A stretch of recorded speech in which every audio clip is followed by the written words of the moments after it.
Here is an explanation for final exam question number 56 in Physics Demystified, 2nd edition. If you have the printed book, please see page 526.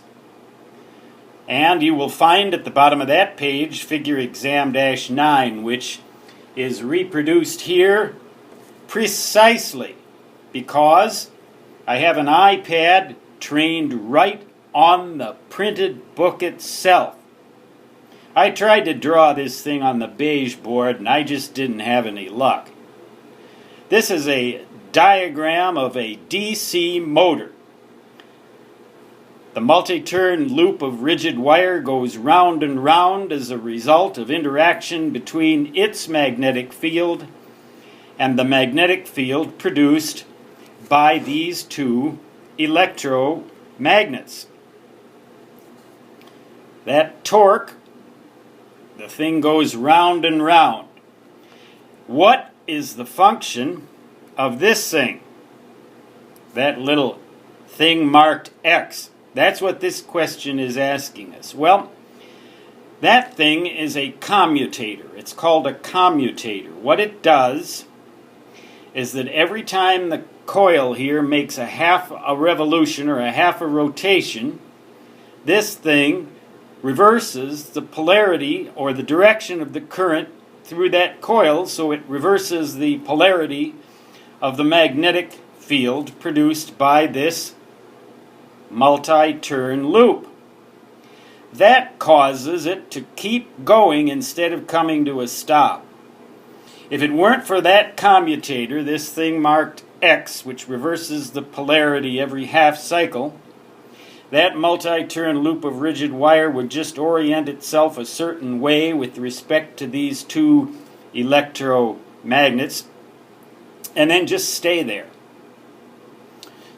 The mass of the coil itself, the whole assembly, the shaft, the coil itself and everything, causes a certain amount of angular momentum so that when this commutator reverses that polarity, this thing coasts just a little bit past the point where it would otherwise stop. Just far enough so that the field between these two electromagnets can tug on it and cause it to go around another half a revolution. And that just keeps happening over and over and over and over again.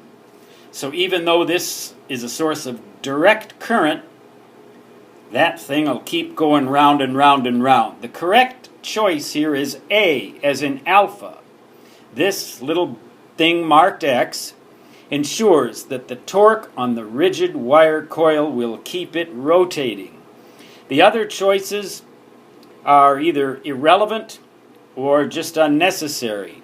Choice B, it prevents excessive current from flowing in the coil. Well, no, that can be regulated if necessary by resistors in the circuit or the resistance of the coil itself. C, it optimizes the interaction between the two electromagnets.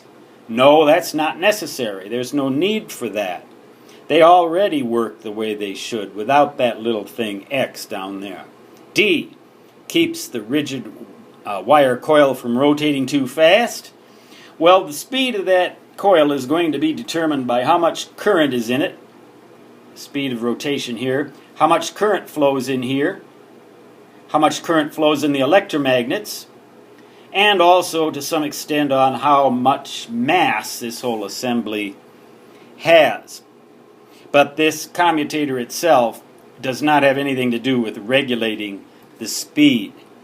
Choice E brings the rigid wire coil to a smooth stop after powering down. Well, that'll happen anyway. That'll happen with any motor. You shut it off, it's just going to come to a stop. So again, the correct choice here is A, as in alpha.